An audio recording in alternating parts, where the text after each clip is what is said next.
Bismillahirrahmanirrahim. Hari ini kita melanjutkan kembali kuliah kita atau belajar kita tentang React ya. Jadi fokus kita pembahasan hari ini tentang form dan lifting state. Oke, untuk hari ini kita akan belajar tentang ataupun table of content-nya tentang form. Jadi bagaimana caranya menghandle form di React. Kemudian kita bahas tentang lifting state. Kemudian kita bahas tentang conditional rendering dan juga composition. Jadi yang dua terakhir ini tambahan ya. Kita coba lihat yang pertama terlebih dahulu tentang form. Jadi sebelum kita bahas tentang form, kita coba lihat dulu apa yang sudah kita kerjakan kemarin. Jadi kalau kemarin itu, pertemuan sebelumnya ya, kita udah bahas tentang komponen gitu kan, props dan juga state. Nah kemarin kita udah nambahin tentang state ya. Jadi ketika nanti di sini ada button, kemudian di button ini ada event gitu kan. Nah, ketika kita klik button ini, maka akan nambah dia movie baru. Nah, di sini kita menggabungkan konsep event dan juga state ya. Jadi, data-data di movies ini kita simpannya di dalam state. Tujuannya biar apa? Biar ketika state itu berubah, maka komponen itu akan dirender ulang. Kalau kita nggak simpan di state, ataupun kita simpan di variabel biasa, datanya nambah. Kayak gitu kan, datanya nambah mungkin jadi 15 ataupun 13, tetapi si komponennya itu nggak dirender ulang. Jadi gitu, kenapa kita harus menggunakan state. Jadi tujuan dari state adalah agar komponen kita itu dirender ulang atau jadi lebih interaktif. Bahasa simpelnya kayak gitu. Nah hari ini kita coba nambahin movie-nya bukan dari tombol ini ya, tapi dari form yang ada di sini. Nah jadi di React itu, form di React itu agak sedikit berbeda daripada di HTML form ataupun di JavaScript ya. Jadi cara handle-nya itu agak sedikit berbeda. Di React itu, form itu merupakan kontrol komponen. Jadi komponen yang dikontrol oleh si React. Jadi kita perlu mengontrol si form tersebut gitu. Kenapa perlu kita kontrol? Agar nilai-nilainya kita dapat handle nanti. Nah, contoh dari kontrol komponen itu ada apa aja? Misalkan ada tag input, tag select, kemudian ada text area gitu kan. Nah, untuk menghandle nilai-nilai tersebut kita menggunakan state nanti ya untuk mengontrol formnya. Di sini referensinya udah ada juga.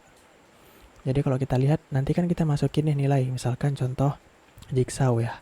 Nah, kita pengen nilai jigsaw ini nanti dihandle sama React biar pas di submit itu nggak hilang. Nah, itu nanti ada caranya di React.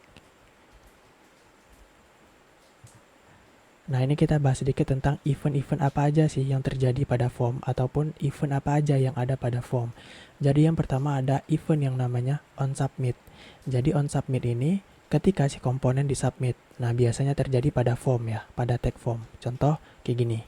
Nah, itu namanya eventnya itu onSubmit. Kemudian ada yang namanya event onChange.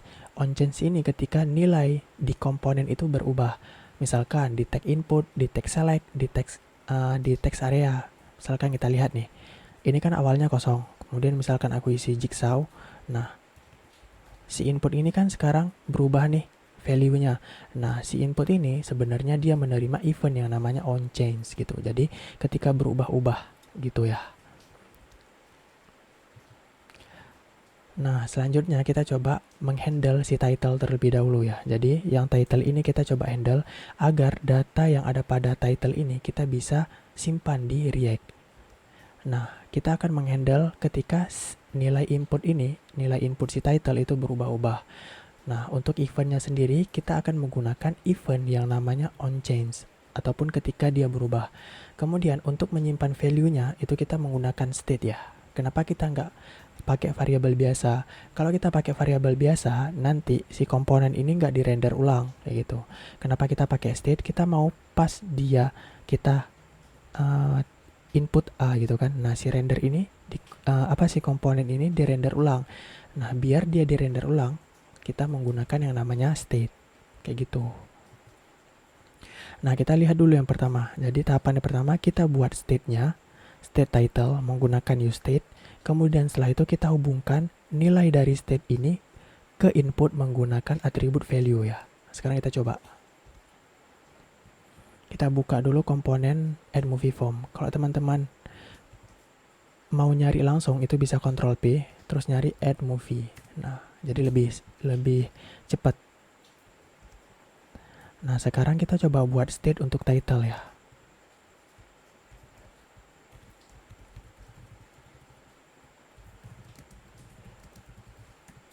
Untuk membuat state sendiri, kita menggunakan fungsi ataupun hooks yang namanya useState.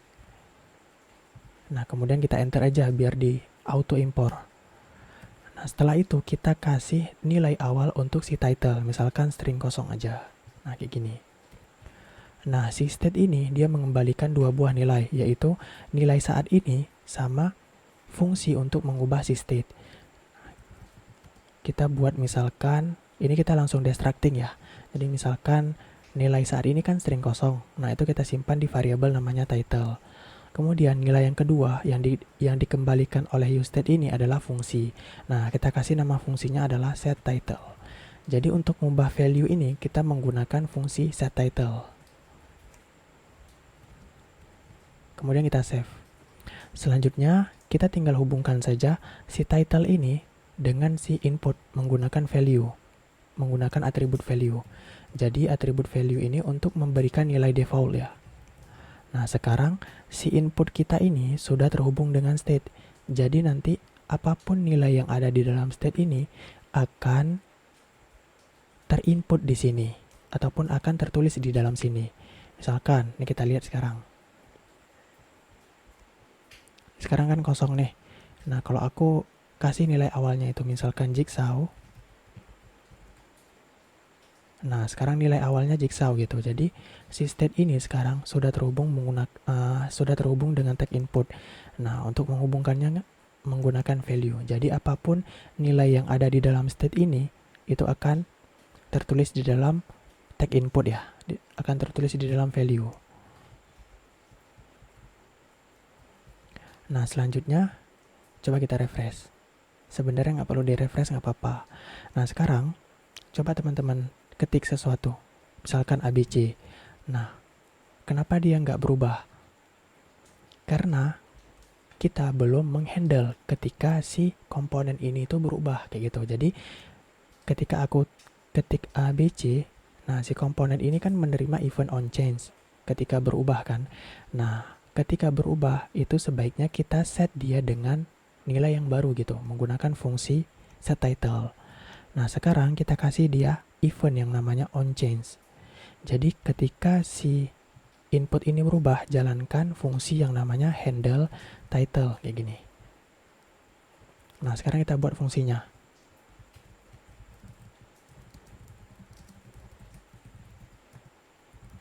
Function, kemudian handle title. Kita coba konsol dulu aja. Nah, sekarang perhatikan. Kalau kita lihat di bagian konsol,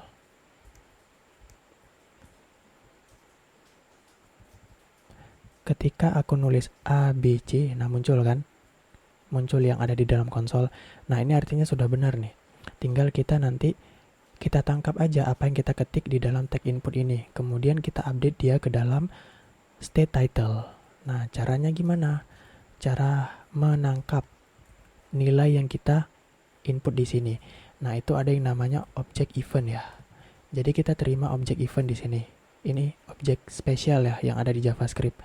Kemudian kita akses objek yang namanya target. Kemudian kita akses properti yang namanya value. Nah, ini untuk menangkap input yang kita tuliskan di dalam tag input. Sekarang kalau aku input A, nah muncul A. Kalau aku input B, nah muncul B di sini kan. Nah, tugas kita selanjutnya adalah mengupdate nilai yang kita input ke dalam title. Caranya gimana? Caranya menggunakan setTitle. Jadi setTitle e.target.value. Nah, sekarang kalau kita coba, aku ketik A, B, C. Nah, sekarang udah berhasil kan. Jadi itu alasan kita mengapa menggunakan state. Jadi gini, ketika aku tulis A di sini, maka komponen ini dirender ulang kayak gitu kan. Kemudian muncul nilai A-nya kayak gitu. Makanya kita menggunakan state. Jadi apapun nanti nilai yang ada di sini itu akan terhubung dengan tag input ini gitu. Jadi itu ya cara menghandle form di React. Jadi agak sedikit beda dengan di JavaScript. Kalau di JavaScript itu ada internal state, jadi nilai yang kita input itu bisa kita ambil nanti kayak gitu. Nah, kalau di React cara handle-nya agak sedikit beda emang. Jadi kita perlu menyimpan nilai yang diinput oleh user itu ke dalam state ya. Nah, sekarang kan udah nih yang title, tinggal yang date aja. Nah, sekarang kita buat state untuk date ya.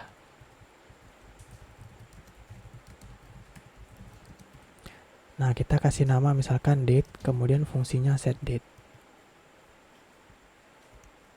Kemudian kita buat state-nya menggunakan useState. Kita kasih string kosong sebagai nilai awal. Selanjutnya, kita tinggal hubungkan saja dia dengan atribut yang namanya value. Nah, ini value ini untuk ngasih nilai default. Kita kasih date, save. Nah, di sini coba perhatiin teman-teman, kalau kita kasih 2022, nanti nilai defaultnya 2022 gitu. Nah, di sini teman-teman bisa ganti ya tipenya jadi number. Jadi yang boleh diinput cuman angka saja. Nah, ini kita balikin aja string kosong. Nah, selanjutnya sama seperti yang title tadi. Sekarang kita udah hubungkan menggunakan state kan, tapi di sini inputnya belum bisa berubah-ubah. Nah, gimana caranya biar bisa berubah-ubah?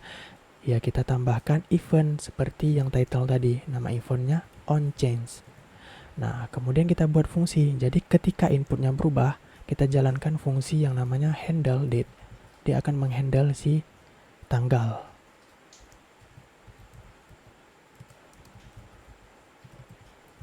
Nah, apa yang akan kita lakukan ketika si fungsi handle date ini dijalankan? Ya udah, kita ambil aja value yang diinput dari user, kemudian kita update ke dalam state date menggunakan fungsi yang namanya set date. Agak sedikit rumit ya, agak sedikit berbelit. Jadi set date kemudian e.target.value kayak gini. Save. Title-nya misalkan ABC, date-nya 2022. Nah, sekarang sudah berhasil nih. Sudah berhasil kita handle si inputnya kayak gitu. Jadi di React gitu ya cara menghandle form. Kita harus simpan nilai yang diinput oleh user ke dalam state. Kenapa? Kalau nggak nanti hilang kayak gitu. Nggak bisa dihandle sama si React. Jadi nggak tahu nih si user itu kira-kira dia nginput apa gitu. Kemudian kenapa kita pakai state? Karena kita pengen pas user itu ketik A gitu kan. Nah, si komponen input ini akan di render ulang sehingga A ini bisa muncul di dalam input ini gitu. Kalau kita lihat di sini ya, misalkan input nih. Nah, ini kelihatan nggak sih? Value-nya ini berubah-ubah. Misalkan aku tulis A, B, C gitu kan. Nah, value-nya ini berubah-ubah. Jadi, kelihatan kalau sebenarnya tag input ini diupdate ataupun di render ulang gitu. Cuman, pas di render ulangnya, si halaman ini nggak perlu direfresh gitu. Itu kelebihan dari React ya. Jadi dia cuman merender si komponen ini aja. Ketika ada update, yang di render cuman komponen ini aja. Nggak perlu direfresh ulang semuanya gitu. Nah, jadi itu untuk yang menghandle input ya. Nah, sekarang kita coba lanjut. Gampang kan? Sebenarnya gampang kalau nanti kita udah terbiasa. Nah, handle date udah. Karena sama. Nah, selanjutnya kita handle submit. Nah, aku pengen gini. Ketika aku input ABC 2022, pas aku klik add movie, nah movie-nya nambah nih di sini. Nah, di dalam sini. Tapi coba lihat. Nilai yang kita input sebelumnya itu hilang kan. Nah, kita harus mencegah nih agar si formnya ini nggak nge-refresh gitu ya. Nah, ada caranya nggak? Ada. Nah, tapi sebelum itu kita coba bahas dulu sedikit tentang handle submit. Nah, kita akan menghandle ketika form ini disubmit. Jadi ketika disubmit, kita tambahin data baru. Nah, untuk eventnya sendiri, kita menggunakan event yang namanya onSubmit. Nah, eventnya ini kita kasih di dalam form, bukan di tag input. Karena kan yang disubmit itu kan keseluruhan form, gitu kan. OnSubmit, nah kita jalanin fungsi namanya handle submit gitu. Nah, ini namanya bebas aja ya, nggak harus kayak gini.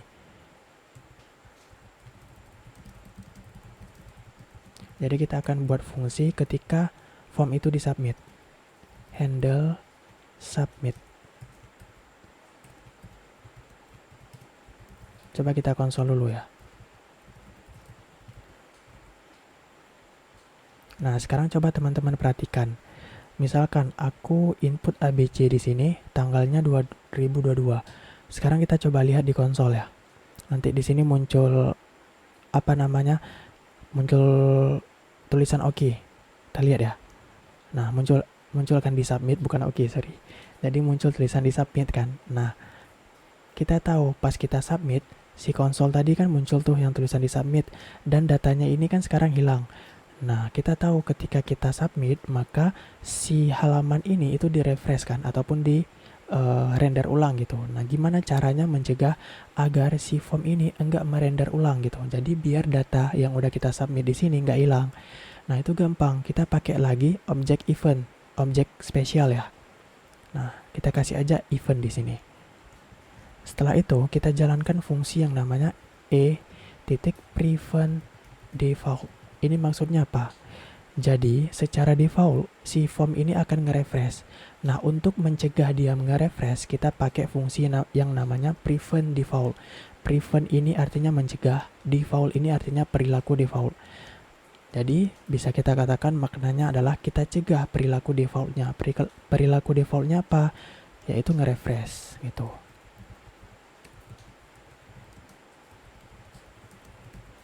Yaitu mencegah perilaku default. Perilaku defaultnya apa? Refresh gitu ya. Nah, sekarang coba kita lihat. Kita pengen pas aku input ABC 2022, aku klik add movie. Nah, sekarang udah nggak refresh kan, udah berhasil nih. Aku klik add movie, udah berhasil. Nah, sekarang aku pengen ketika aku klik add movie, datanya ini nambah ke sini, ke komponen movies. Coba kita perhatiin lagi ya. Nah, di sini kan ada komponen form, di sini ada komponen movies. Nah, aku pengen pas aku klik di sini, datanya itu nambah ke komponen movies. Nah, sebelum kita tambahin, kita siapin dulu data yang mau kita tambahkan. Nah,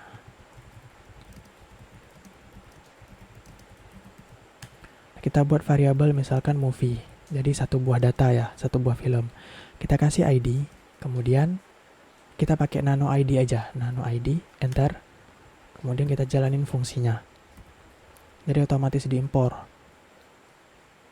Setelah itu kita kasih title.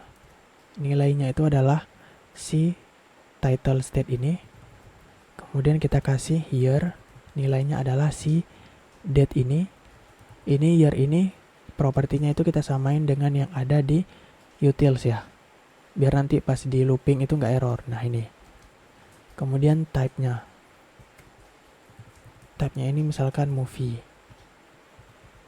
Kemudian poster. Nah, posternya ini masih kita ngambil default aja. Kita ngambil dari Pixum, kemudian ukuran yang 300 x 400. Kita save. Di sini lupa koma. Save. Nah, sekarang kita coba konsol dulu ya.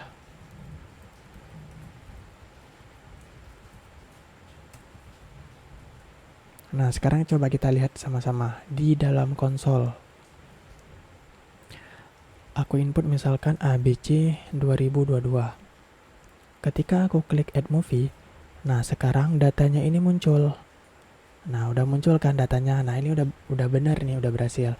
Cuman masalahnya gimana caranya kita ngirim data yang ada di komponen form ini ke dalam movies ini biar nanti diupdate state-nya kayak gitu. Kebayang nggak? Jadi kalau kita lihat di komponen ya, kan di dalam sini ada data movie. Nah, di dalam data movie ini, jadi di data movie ini kita kirim datanya ke komponen movies. Kemudian diupdate di sini menggunakan new state ya. Kemudian setelah diupdate, maka nanti komponennya akan dirender ulang. Nah, gimana caranya mengirim data yang ada di sini ke dalam movies ini? Nah, kita coba lihat di slide.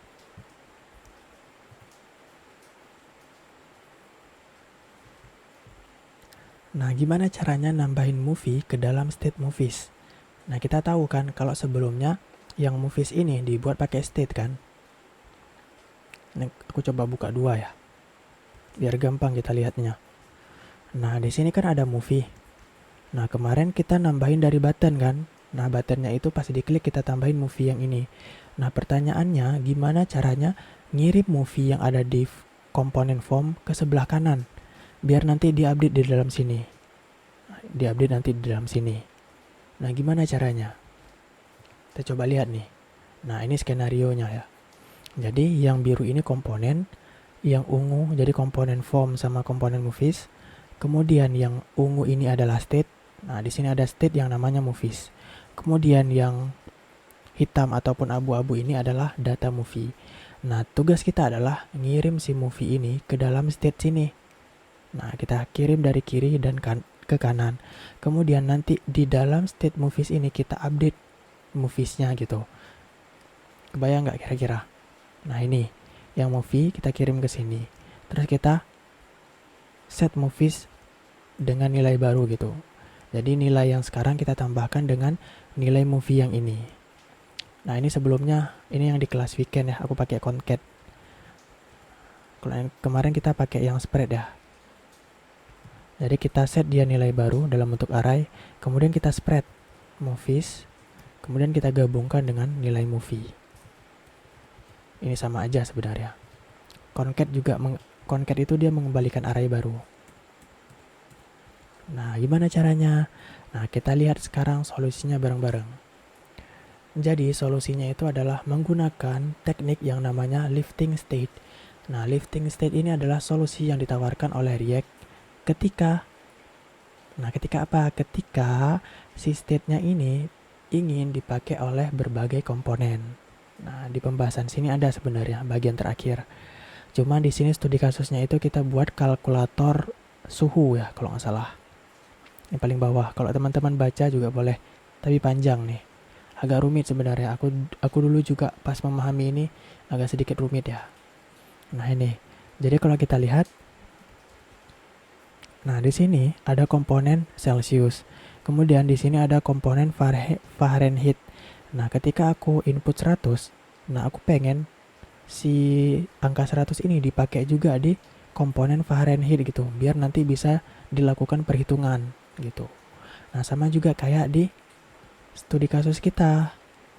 Nah, kita pengen data yang ada di sini dipakai ke state movies ini ataupun kita kirim gitu. Nah, caranya gimana? Caranya menggunakan yang namanya lifting state. Jadi, apa itu lifting state? Teman-teman ingat aja kata lift ya. Lift ini kan sama kayak apa ya? Lift itu kan kalau di mall itu ngangkat orang kan dari bawah ke atas gitu kan.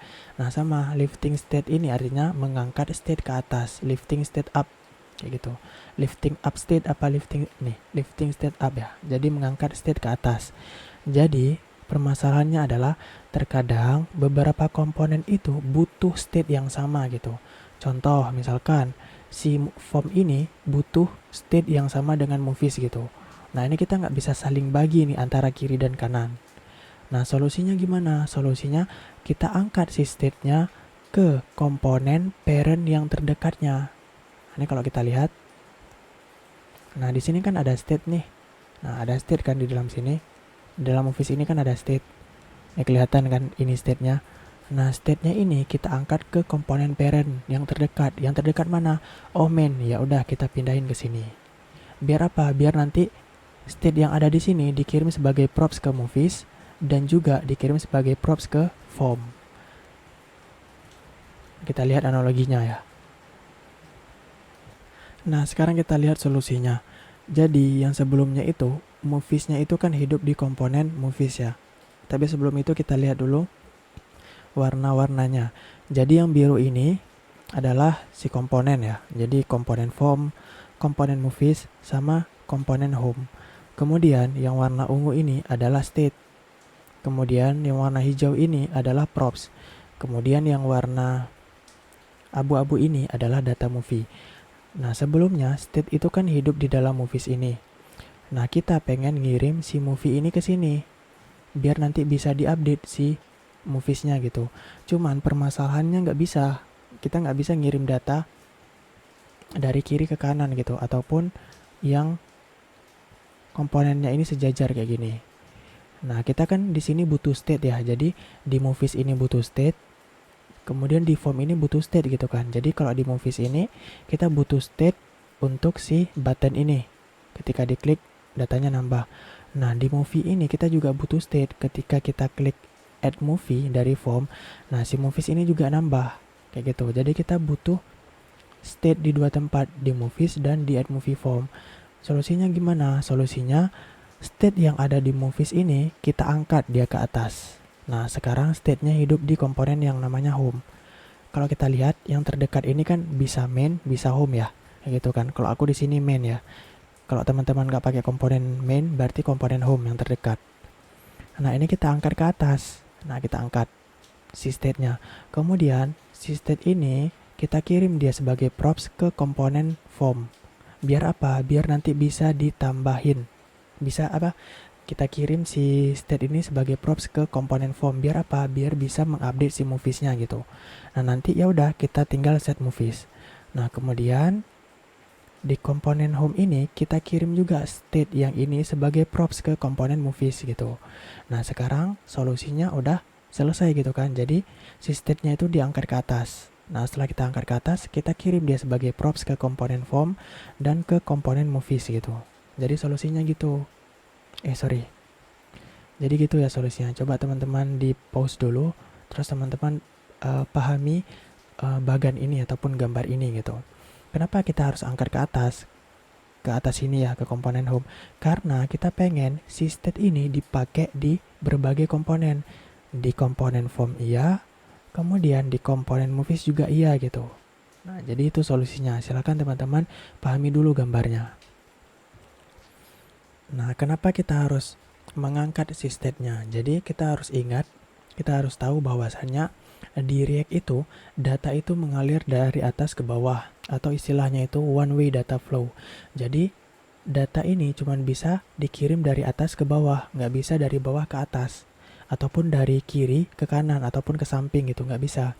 Jadi ada istilahnya itu single of truth ya. Jadi kebenaran itu cuma single, ataupun kebenaran itu cuma dari atas aja gitu. Ibaratnya kayak apa ya? Kayak apa istilahnya itu? Hierarki mungkin, ataupun ini ya, kerajaan ataupun apa gitu istilahnya gitu kan. Jadi sumber kebenarannya itu hanya dari atas gitu. Yang bawah tuh apa istilahnya nggak boleh gitu kan. Jadi sama juga di React itu kayak gini. Jadi single of truth-nya itu dari atas gitu, ataupun datanya ini cuman bisa dikirim dari atas ke bawah kayak gitu. Jadi ketahuan nih, oh data aslinya tuh dari sini gitu. Jadi nanti mungkin di React itu berpikir kalau data itu apa ya istilahnya, harus single kayak gitu, ataupun datanya itu cuman dari satu arah aja kayak gitu. Mungkin cara berpikir React gitu ya. Cuman kalau di framework lain kita bisa ngirim dari atas ke bawah ataupun dari bawah ke atas terkait data ya, ataupun state. Nah, di sini solusi yang ditawarkan React itu kayak gini tentang lifting state ya. Ada juga sebenarnya solusi lain, yaitu kita menggunakan yang namanya global state, kayak misalkan Redux ataupun konteks ya. Kalau konteks itu punyanya si React, kalau Redux itu bukan. Nah, tapi nanti kita belajar. Nah, sekarang kita belajar yang lifting state dulu, yang diajarin sama React. Jadi kenapa kita lifting state, kenapa kita angkat? Karena kita pengen si state ini dipakai di dua komponen yang berbeda, ataupun dipakai di komponen yang lain kayak gitu. Yang awalnya ada di sini, kita angkat ke atas, kita pindahin lah. Terus kita kirim dia sebagai props ke form, dan kita kirim dia sebagai props ke movies. Nah, sekarang kita lihat nih kasusnya. Nah, ini biar gampang ya. Aku coba buka komponen home. Nah, ini biar gampang. Ini aku buat ke bawah.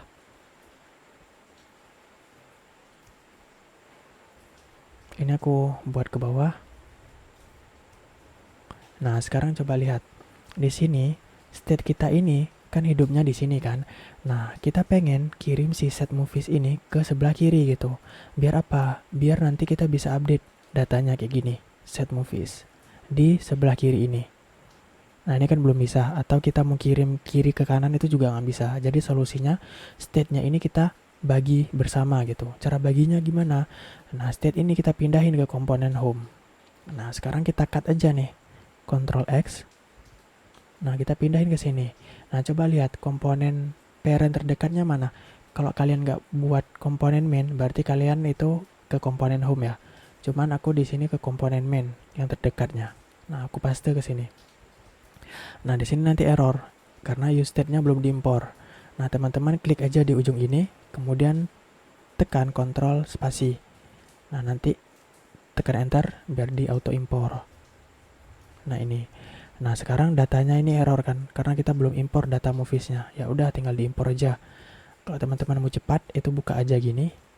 Nah, terus coba teman-teman tulis gini, data. Nah, otomatis diimpor. Nah, sekarang kalau kita lihat state yang tadi hidupnya di movies ini kita angkat ke atas ke komponen home. Nih ya, kalau teman-teman lihat di komponennya. Nah, ini movies form kita angkat ke sini ke main. Nah, sekarang yang use state dan datanya itu nggak dipakai lagi. Nah, sekarang kita kirim state ini sebagai props ke komponen movies. Jadi kita kirim misalkan nama propsnya adalah movies. Kemudian nilainya adalah si state movies ini, kayak gitu. Kemudian kita kirim props yang namanya set movies. Nilainya adalah si fungsi set movies. Nah, gampang kan? Nah, kalau udah, tinggal kita tangkap aja di sini propsnya. Nah, ini kita tangkap. Save. Nah, sekarang state yang tadi ini, itu kan udah nggak ada. Nah, sekarang kan dia udah, state yang tadi kan udah nggak ada, tapi sekarang state-nya itu kita kirim sebagai props. Ya udah, kita pakai aja propsnya. Jadi nanti props titik set movies. Cuman sebelum itu kita destructing aja. Cons. Nah, jadi teman-teman lihat ya. Di dalam objek props ini ada properti movies dan set movies kan. Nah, kita pengen extract properti dari objek props. Ya udah pakai destructing props saja sama dengan props. Nah, sekarang di dalam objek props ini itu kan ada properti movies dan set movies. Ya udah kita ekstrak aja ataupun kita ambil nilai propertinya ataupun nilai yang mau kita ekstrak yaitu movies dan set movies. Ini materi JavaScript ya yang kemarin. Kalau teman-teman lupa review lagi aja. Jadi intinya kita akan mengekstrak data movies dan set movies dari objek props. Nah, sekarang moviesnya udah ada dan set moviesnya udah ada. Tetapi sekarang source datanya ataupun sumber datanya bukan dari state lagi tapi dari props. Nah, baru deh yang dari props ini state-nya itu di sini gitu. Nah, sekarang kalau aku klik yang ini, nah sekarang bisa akan berhasil. Tinggal kita kirim aja yang state ini sebagai props ke komponen form. Nah, ini kita copy aja. Nah, sekarang kita di komponen form ini udah bisa pakai state yang dikirim dari komponen home. Nah, ini kita tangkap aja menggunakan props. Kemudian kita destructing. Cons, kemudian kita ambil property movies. Kemudian set movies dari objek yang namanya props. Nah, sekarang lihat. Nah, sekarang di dalam handle submit ini kita udah bisa gunain logikanya, logika yang sama kayak yang di sini. Nah, yang ada di sini. Jadi kita ngapain? Jadi pas si form ini diklik gitu kan, kita update moviesnya pakai apa? Pakai yang set movies ini tadi. Nah, sekarang kita jalanin set movies. Kemudian kita set dia nilai baru dalam bentuk array. Nah, kemudian kita spread nilai movie sekarang. Kemudian kita gabungin dengan nilai movie yang ada saat ini. Save. Nah, sekarang kelihatan kan? Jadi movie yang ini didapatkan dari button, movie yang ini didapatkan dari form. Nah, kita sekarang lihat kalau dua komponen ini bisa menggunakan state yang sama. Nih, set movies dan juga set movies, di mana state ini kita angkat ke atas gitu, kita pindahin ke komponen ke komponen home, kemudian kita kirimkan sebagai props ke kedua komponen ini. Jadi itu caranya berbagi state ya, berbagi state di React gitu. Jadi kita angkat ke atas. Intinya kalau kita pengen si state itu dipakai sama komponen yang lain gitu kan, kemudian komponennya sejajar, ya udah diangkat aja ke atas ataupun dipindahin. Sekarang lihat. Aku ketik misalkan Jigsaw 2021. Berhasil kan? Jadi sekarang si dua komponen ini, movies dan form, itu menggunakan state yang sama, dimana state-nya itu berasal dari komponen main yang sudah kita angkat ke atas. Sederhananya kayak gitu ya. Itu materi tentang lifting state. Mungkin agak panjang, agak bingung, nggak apa-apa gitu. Tinggal diulang-ulang aja. Karena nanti ketika teman-teman ngoding di React itu wajar ya ketika teman-teman mindahin state ke atas, karena state kita itu kadang-kadang dibutuhkan sama komponen lain gitu. Nah, teman-teman bisa baca ini dan praktekin tentang yang kalkulator Celsius ini. Oke, jadi kurang lebih itu ya tentang lifting state. Nanti solusi yang lain kita coba bahas menggunakan global state supaya kita nggak perlu naikin ke atas. Tapi nanti ada permasalahan sendiri kenapa kita harus memakai global state.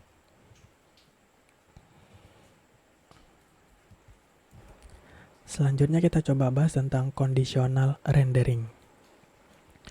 Jadi apa sih conditional rendering? Jadi kita bisa merender komponen berdasarkan kondisi tertentu ataupun berdasarkan state tertentu. Misalkan ketika user login, maka render komponen admin.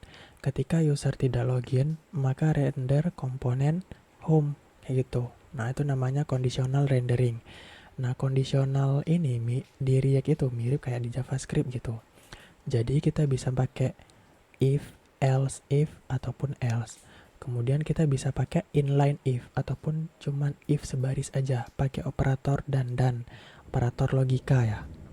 Kemudian kita bisa bikin if else yang sebaris, ataupun inline if else, menggunakan kondisional operator yang tanda tanya sama yang titik 2. Nah, di sini udah ada pembahasannya. Nah, sekarang sebelum kita masuk ke pembahasan, coba kita lihat sedikit tentang aplikasi kita ya. Jadi kalau kita lihat, ketika title-nya kosong, kemudian date-nya kosong, aku klik add movie, nah dia berhasil nambah. Gimana kalau kita tambahin validasi? Jadi nanti gini, ketika title-nya kosong dan date-nya kosong, sebelum disubmit, maka munculkan error di bawah ini. Gimana? Nangkap nggak maksudnya? Jadi nanti pas diklik submit gitu kan, dicek dulu validasinya. Kalau kosong, berarti kita munculin error di bawah gitu. Nah, sekarang kita tambahin dulu pesan errornya. Misalkan, ini kita balikin ke semula ya. Misalkan di bawah input, ini kita tambahin pesan error, title wajib isi. Kemudian yang date juga.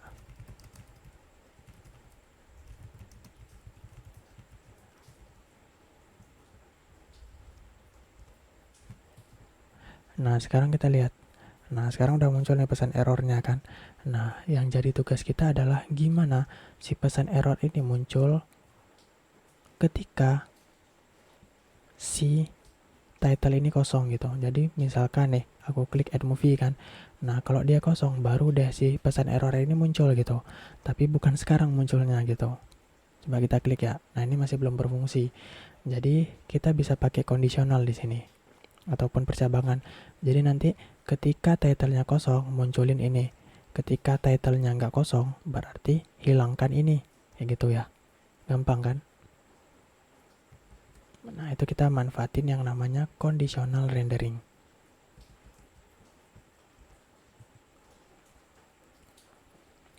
Nah, sebelum itu, kita bisa manfaatin state untuk memunculkan dan menghilangkan si pesan error ini. Jadi gini, apakah title itu error? Ketika error, maka munculkan ini gitu. Ketika tidak error, maka hilangkan yang ini. Nah, itu kita bisa manfaatin state. Kita bisa manfaatin state ya. Jadi kita buat state untuk error si title kayak gitu. Ataupun is title empty juga bisa. Jadi kalau yang state yang pertama ini itu untuk input, kita buat state yang selanjutnya untuk menghandle error si title dan date.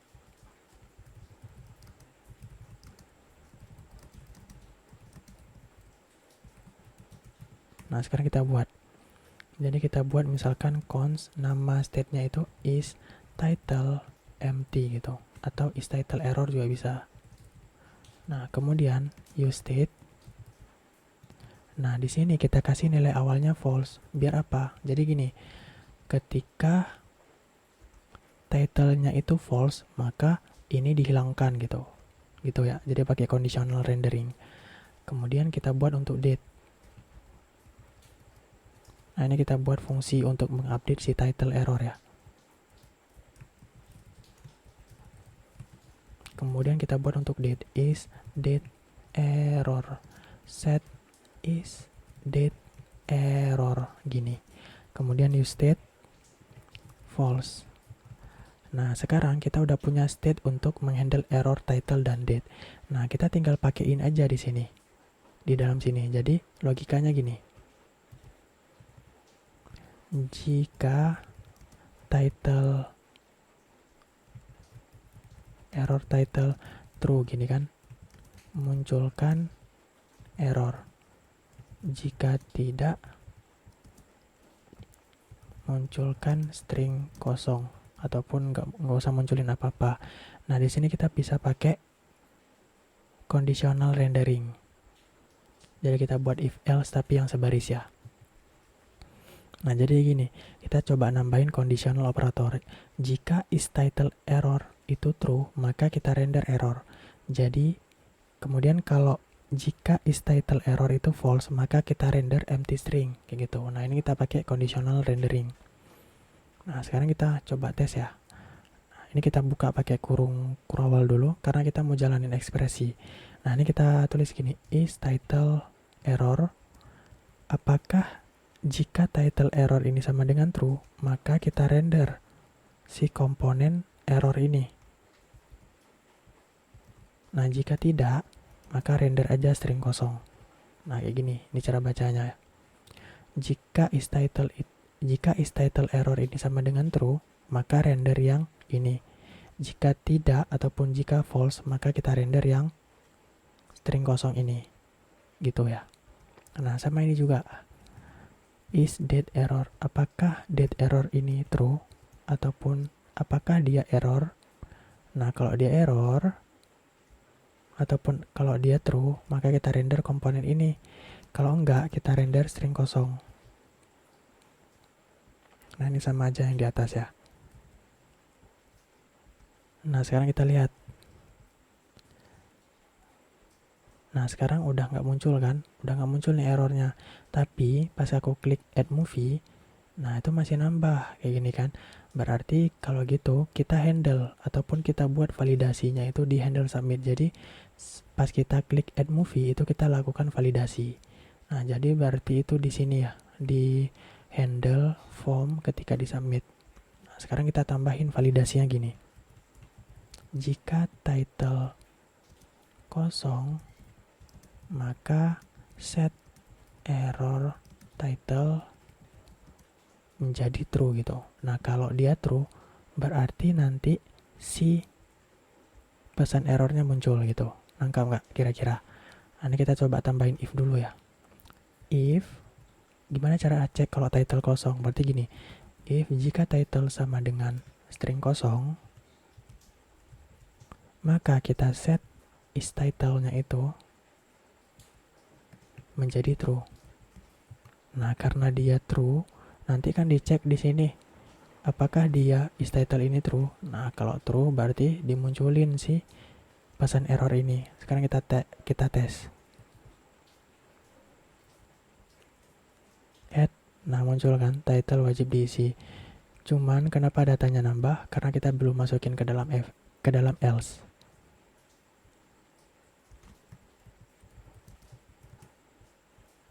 Nah, ini kita cut aja.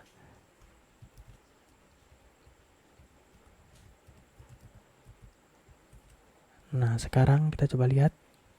Kalau misalkan kosong, nah muncul kan title wajib diisi. Nah, tinggal kita handle untuk yang si kondisi date-nya.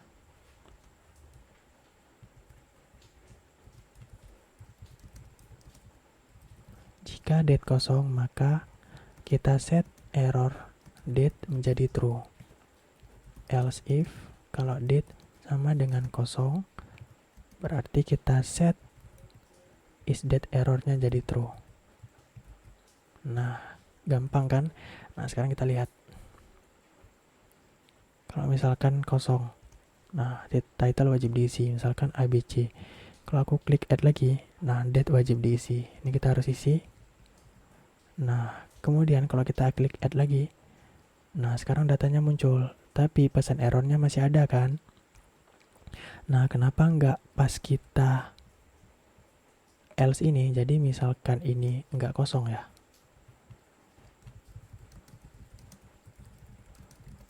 Tambah data. Nah, jadi misalkan nggak kosong kan kita tambahin data. Nah, terakhir kita set lagi yang errornya jadi false biar dia hilang. Jadi set is title error jadi false. Kemudian set is date error jadi false. Biar dia nggak muncul lagi karena kan datanya udah ditambah.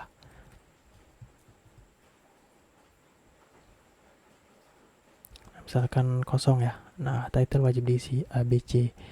Terus kalau ini kosong, nah date wajib diisi. Kalau kita klik add, nah sekarang datanya nambah, kemudian pesan errornya muncul gitu. Karena pas di akhir, habis kita tambahin data, kita set lagi errornya jadi false. Nah sekarang coba lihat. Jadi kan misalkan title ini diisi gitu kan. Kemudian, misalkan nih title ini nggak diisi, kan muncul gini. Kemudian pas aku isi, kemudian date-nya nggak diisi. Nah, di sini kan masih ada nih title wajib diisi. Ya udah, berarti pas di date ini kita set title-nya jadi false aja. Biar dia nggak muncul. Karena kan si title-nya udah diisi.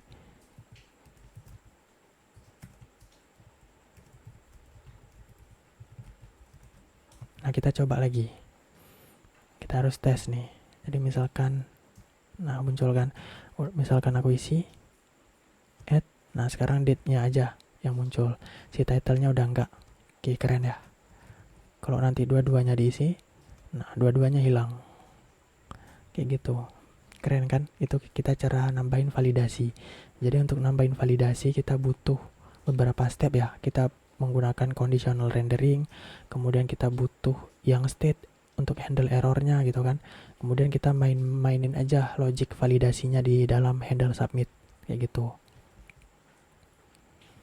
Gampang ya.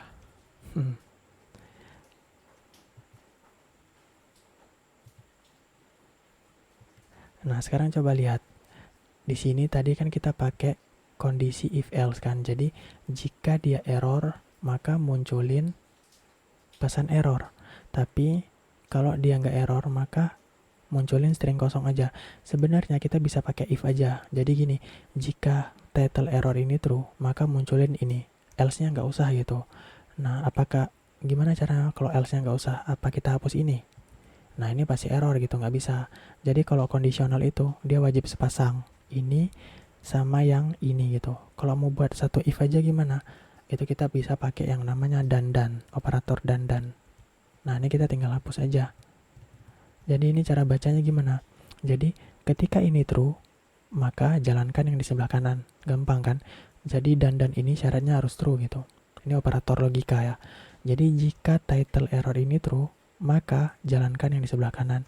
Jadi yang di sebelah kanan ini akan dijalankan ketika di sebelah kiri ini true gitu. Kalau yang di sebelah kiri ini false, berarti yang di sebelah kanan ini ya nggak akan dijalanin gitu. Artinya nggak akan muncul apa-apa kayak gitu. Kalau tadi kan yang di render string kosong kan. Nah ini kita nggak usah render string kosong karena nggak perlu juga gitu. Jadi kita cukup satu buah if aja. Nah kapan dipakai inline if sama inline conditional, operator kondisional gitu. Tergantung kasus. Kalau kalian mau buat dua kondisi berarti pakai yang tadi. Tapi kalau kalian mau buat satu kondisi, ya udah pakai yang ini aja. Di sini kan kita cukup butuh satu kondisi aja, ya udah pakai yang dandan gitu.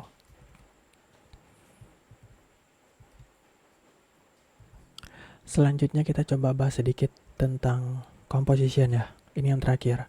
Apa sih composition ini? Jadi, composition itu adalah kita bisa menggunakan kembali kode di antara komponen gitu. Jadi misalkan nanti kita punya logic yang sama, itu kita bisa pakai berulang-ulang. Atau kalau seandainya kita punya konten yang dinamis gitu kan. Nah, itu komponennya kita bisa pakai berulang-ulang. Nah, jadi React itu punya beberapa model komposisi yang bagus ya. Jadi yang pertama ada yang namanya containment. Kita bisa ngirim children ataupun prop ya. Jadi children ini adalah prop khusus ke komponen. Kemudian kita bisa yang namanya specialization. Jadi kita bisa membuat komponen yang merupakan kasus spesial dari komponen yang lain. Ini maksudnya apa? Teman-teman bisa baca di sini aja. Tentang komposisi dan inheritance ya. Ada containment dan specialization. Nah, ini udah ada. Misalkan kita punya dialog, kemudian ada komponen khusus namanya welcome dialog. Nah, welcome dialog ini adalah komponen khusus dari dialog gitu. Nah, itu kita bisa pakai ini. Nah, cuman yang sekarang kita coba bahas sedikit tentang containment ya. Jadi terkadang, apa sih containment ini? Konten ini karena artinya mengandung ya, mengandung sesuatu gitu. Jadi terkadang ada beberapa komponen yang dia nggak tahu anaknya itu kayak apa sih hasilnya gitu, ataupun bentuknya kayak apa gitu, dia nggak tahu. Nah, untuk mengatasi ini, kita bisa menggunakan special prop yang namanya children. Ini prop khusus ya, punyanya React. Nah, di mana prop khusus ini nanti kita kirim. Jadi kita use special children prop to pass children into komponen. Jadi kita gunain prop children ini ataupun si children ini kita kirimkan dia sebagai children ke komponen gitu. Jadi intinya kita kirim anaknya itu sebagai kita kirim anaknya itu ke komponen gitu. Jadi ribet bahasa aku. Kita lihat aja contohnya gini. Misalkan nih, di sini kan ada pesan error ya, title wajib diisi, kemudian date wajib diisi gitu. Nah, kenapa kita nggak buat komponen errornya aja? Jadi kalau kita lihat teorinya tadi agak sedikit ribet. Mungkin aku aja yang jelasin ribet karena udah jam 1 malam. Nah, kita lihat ya.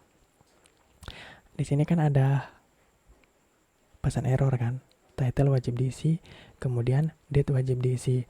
Kenapa kita nggak buat aja komponen error gitu? Kemudian kita kirim aja kontennya yang ini. Kita kirim kontennya ini, title wajib diisi dan date wajib diisi. Nah, sekarang lihat. Ini kita coba ngoding langsung ya. Di sini kita coba buat komponen namanya error atau alert. Kalau aku namanya alert ya. Sebentar, ini aku hapus dulu.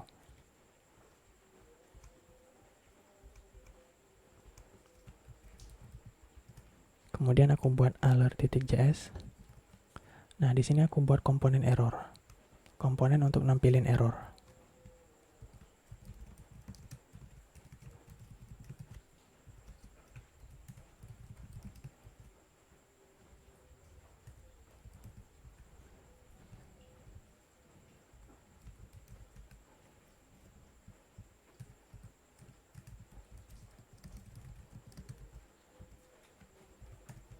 Nah, sekarang coba teman-teman lihat. Nah, sekarang komponen alert ini ataupun komponen error ini kita pengen pakai di sini.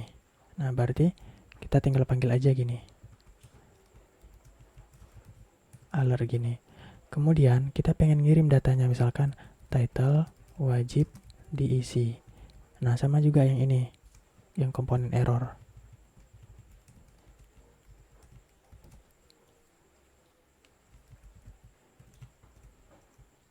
Date wajib diisi. Nah, gimana caranya kita menangkap konten yang ada di tengah-tengah ini ataupun konten dinamis yang ada di tengah-tengah ini? Nah, itu kita bisa pakai yang namanya props. Kemudian kita gunakan props khusus yang namanya children. Jadi props titik children. Kemudian kita save. Nah, sekarang kalau kita lihat, refresh ya. Nah, munculkan pesan title wajib diisi. Kemudian kalau aku klik ini, nah muncul date wajib diisi. Nah, itu maksudnya containment. Jadi, containment itu artinya apapun konten yang ada di sini itu bebas ataupun dinamis ya. Gitu. Jadi, caranya itu gimana? Caranya menggunakan props khusus yang namanya children. Jadi, apapun konten yang ada di sini dia akan jadi dinamis gitu. Jadi ini salah satu cara juga untuk membuat komponen kita itu reusable. Jadi nggak peduli kontennya apa gitu kan. pasti dia akan nampil di dalam sini gitu. Nah itu tadi yang aku bilang tentang containment. Kadang ada beberapa komponen yang nggak tahu anaknya itu seperti apa kontennya gitu kan. Ya udah, kalau kita nggak tahu, pakai aja yang children ini gitu. Jadi apapun yang kita isi di sini akan muncul di sini gitu. Itu cara tangkapnya ya. Dan nama children ini tuh emang udah bawaan dari React ya, nggak bisa kita ganti. Nah itu salah satu cara kita menggunakan yang namanya komposisi ataupun penyusunan. Nah, salah satu modelnya itu namanya containment gini. Terkadang beberapa komponen nggak tahu nih anaknya gitu kan. Nah, terkhususnya itu kayak komponen yang umum kayak sidebar, kemudian dialog gitu kan. Nah, itu kan dialog itu kayak alert gitu kan. Nah, itu kan isinya bisa dinamis kan, apa aja gitu kan. Nah, itu kalau mau isinya dinamis ataupun kita pengen nampilin kontennya dinamis, itu kita bisa menggunakan prop spesial namanya children ini. Nah, ini yang kita pakai di sini. Jadi sekarang udah kebayang ya. Jadi jika title error, render komponen alert kayak gitu. Kemudian kalau date error, render komponen alert, di mana komponen alert ini kita menggunakan komposisi yang modelnya containment. Jadi apapun kontennya itu akan muncul secara dinamis di sini. Gitu ya. Jadi lumayan panjang nih. Nah, ini recap ya. Jadi kalau kita lihat, kita udah belajar banyak banget nih selama 4 minggu ya, ataupun sebulan. Mulai dari Hello World sampai Thinking in React. Dan semuanya ini udah aku rangkum dan aku recap buat kalian semua gitu. Jadi teman-teman belajarnya jadi lebih gampang gitu. Daripada baca dokumentasi kadang-kadang bingung kan, dan projectnya juga nggak lanjut gitu, nggak berkelanjutan. Jadi aku coba recap. Yang pertama ada yang namanya JSX. Jadi JSX ini adalah syntax extension untuk menuliskan UI ataupun HTML di React. Kemudian ada yang namanya komponen. Komponen ini adalah reusable UI, di mana dia tersusun oleh banyak elemen ataupun berbagai elemen. Kemudian ada yang namanya props. Props itu adalah input pada komponen. Kemudian ada yang namanya state. State ini adalah data private pada komponen. Tujuannya biar apa? Biar komponen kita jadi lebih aktif ataupun interaktif. Kemudian ada yang namanya list dan keys. List dan keys ini gampang untuk merender multiple komponen. Pakai apa? Pakai looping. Metodenya metode apa? Metode map. Kemudian ada yang namanya event. Event ini adalah action yang terjadi pada komponen. Misalkan ketika tombol diklik, maka tambahkan movie. Kemudian ada yang namanya form. Ini kita cara menghandle form di React supaya data-datanya itu kita bisa bisa kita kelola. Kemudian ada yang namanya lifting state. Jadi ini kita angkat state-nya ke atas. Tujuannya biar apa? Biar bisa dipakai secara bersama oleh komponen yang lain. Kemudian ada yang namanya conditional rendering. Jadi kita bisa render komponen berdasarkan kondisi tertentu. Contoh yang tadi, kalau seandainya title ini error, maka render komponen alert gitu. Itu if else biasa ya. Kemudian ada yang terakhir namanya composition. Kita bisa menyusun komponen agar bisa digunakan kembali gitu. Jadi kita buat komponen alert biar kita bisa pakai kembali kayak gitu. Nah, di sini kita pakai model yang namanya containment, di mana isinya ini akan dinamis gitu menggunakan props children ini. Kayak gitu ya. Silakan teman-teman simpulkan sendiri, terus teman-teman bahasakan sendiri gitu. Itu bahasa aku aja sebenarnya, biar gampang aku ingatnya dan ngajarin ke kalian. Walaupun mungkin ada tadi beberapa term yang mungkin agak ribet ya. Oke, mungkin kira-kira itu untuk pertemuan kita. Jadi kurang lebih kita udah belajar banyak banget tentang React ya. Mulai dari Hello World sampai Thinking in React gitu. Thinking in React ini harusnya terakhir, cuman aku jelasin di awal biar teman-teman nangkap konsep yang dibawa sama React gitu. Nah, di sini juga kasusnya udah ada gitu ya. Jadi itu yang bisa aku sampaikan buat teman-teman. Jadi selama setengah semester kita banyak banget belajar tentang JavaScript ya. JavaScript, semua itu JavaScript. Bahkan di React juga itu kita tulis JavaScript gitu. Kita udah belajar JavaScript basic dan advance, dan kita udah belajar semua konsep yang ada di React kayak gitu. Dan ini pasti kepake banget ketika teman-teman ngoding aplikasi React dalam skala besar gitu. Semuanya ini pasti dipakai dan berhubungan. State dan komponen pasti berhubungan. Nanti ada yang namanya kondisional, nanti ada yang namanya looping gitu kan, ataupun list gitu. Nanti teman-teman handle form gitu kan. Terus teman-teman ketemu sama yang namanya komposisi kayak yang tadi, ketika komponennya pengen dipakai berulang-ulang tapi kontennya dinamis gitu kan. Nah itu semuanya pasti dipakai dan saling berkaitan. Nah ini sebenarnya ada beberapa hal yang bisa kita refaktor. Jadi yang pertama itu di form ya, kita bisa menghandle multiple input. Nah kalau kita tadi sebelumnya satu input itu satu state kan. Nih kita lihat.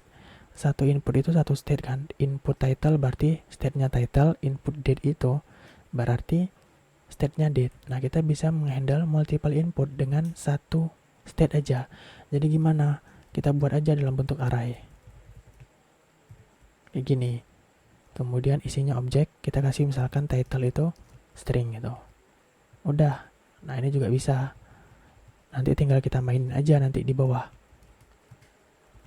Pas dipanggil ya, pas dipanggil lagi di sini, di input ini. Nah kemudian kita bisa juga menghandle multiple input dan validasi. Nah ini kita kasih aja misalkan property error. Apakah dia error? Kalau berarti nilai awalnya false kan? Ya udah nanti tinggal dipakai aja di sini. Jadi yang input, yang objek title tadi itu kita pakai di sini. Kemudian yang property ataupun objek error kita pakai di sini gitu. Gampang kan daripada bikin state terpisah kayak gini. Nah ini satu, kemudian ini satu gitu. Jadi lebih simpel yang ini. Silahkan teman-teman kalau mau refaktor ya, tapi nanti aku refaktor karena nanti terlalu panjang materinya, kalian juga makin pusing. Kemudian teman-teman bisa handle navbar, bisa bikin navbar toggle gitu, toggle. Jadi nanti ketika diklik baru muncul. Contoh kayak gini. Nah itu pakai state juga buatnya. Kok ini sih? Aduh. Nanti kelihatan Spotify aku tuh ada yang aneh-aneh. Nah ini nih coba lihat ya. Ini misalkan aku klik, nah muncul kan. Nah, navbar yang toggle gini, toggle itu artinya bisa bisa dimunculin, bisa dihilangin.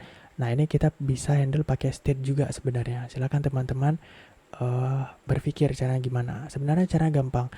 Ketika ini diklik berarti ini aktif kan. Nah, ketika aktif berarti munculin ini. Kemudian ketika diklik ini berarti ini tidak aktif gitu kan. Nah, berarti nanti di hide itu gabungan antara state dan juga CSS. Nanti dimainin aja di CSS-nya. Kita bisa kasih display none gitu. Nah, itu pakai state juga sebenarnya dan pakai conditional rendering.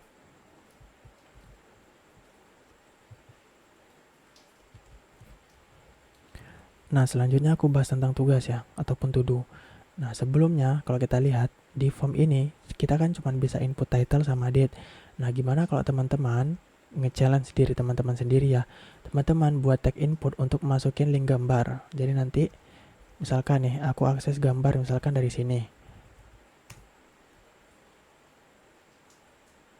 Kemudian linknya ini aku bisa input di sini gitu.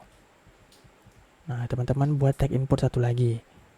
Itu link untuk masukin gambar. Nah, selanjutnya teman-teman pakai tag select dan option untuk memilih jenis movie-nya. Apakah dia action, drama, horror gitu. Jadi nanti ada tag select gitu kan, dia bisa milih, oh genrenya misalkan ini gitu. Kebayang nggak kira-kira? Nah kemudian teman-teman handle tag input sama selectnya menggunakan state ya. Nah nanti pastiin movie barunya itu muncul sesuai dengan data yang teman-teman input di form. Kalau kita lihat yang di sini, nah type sama posternya kan masih data statis kan. Nah sekarang teman-teman refaktor biar dia ngambil dari form. Jadi nanti buat aja input sama select satu lagi. Nah, jadi gini, input ini untuk masukin gambar, kemudian select untuk masukin jenis movie-nya, misalkan action gitu kan. Terus nanti satu lagi horror. Nah ini masukin link gambar, ini masukin genrenya. Nah silakan teman-teman berlatih. Nah untuk yang select ini itu ada di sini ya dokumentasi. Nah silakan teman-teman baca dan pelajari gimana caranya. Nah ini challenge buat teman-teman ya, biar teman-teman terbiasa baca juga di sini. Gampang kok sebenarnya caranya. pakai yang value tadi juga gini. Cuma di sini dia pakai kelas komponen. Berarti teman-teman pakai yang functional komponen. Nanti tinggal dihubungin aja value-nya dan di handle pakai event namanya onChange gitu ya. Oke, kurang lebih itu untuk pertemuan kita hari ini. Terima kasih selama setengah semester ya, kita udah belajar bareng tentang React. Banyak banget yang udah kita pelajari gitu kan, mulai dari JavaScript sampai React gitu. Dan semuanya apa istilahnya yang kita tulis di React itu adalah apa yang kita tuliskan di JavaScript gitu. Jadi kalau teman-teman ada yang lupa ya udah review lagi JavaScript gitu. Jadi semakin teman-teman jago JavaScript, semakin teman-teman jago React. Itu pesan dari aku, karena aku juga ngerasain dulu. Oke, selamat buat teman-teman semuanya yang udah mau belajar dan berjuang sejauh ini. Aku harap kita jangan pernah menyerah ya, sesulit apapun keadaan. Kalau capek ya nggak apa-apa, kalau capek wajar, istirahat aja gitu. Dan terakhir, selamat berpuasa buat kita semua. Selamat menjalankan ibadah puasa dan taraweh. Jangan lupa ditingkatin ibadahnya gitu kan, karena ya fokuslah sedikit gitu. Karena kita udah 11 bulan ini cuman ngejar duniawi gitu kan. Jadi 1 bulan ini kita fokus buat ibadah gitu, untuk malamnya gitu. Kalau siang sama kalau pagi sama siangnya sibuk gitu. Jadi malamnya kita fokus ibadah taraweh terus ngaji. Kalau bisa dikhatamin gitu. Itu mungkin pesan dari aku untuk kita semua gitu. Oke, kurang lebihnya mohon maaf. Terima kasih buat semuanya. Semoga lancar kuliah, puasa dan UTS-nya ya. Sampai jumpa di pertemuan ataupun di setelah UTS. Kita akan belajar hal-hal yang baru tentang React.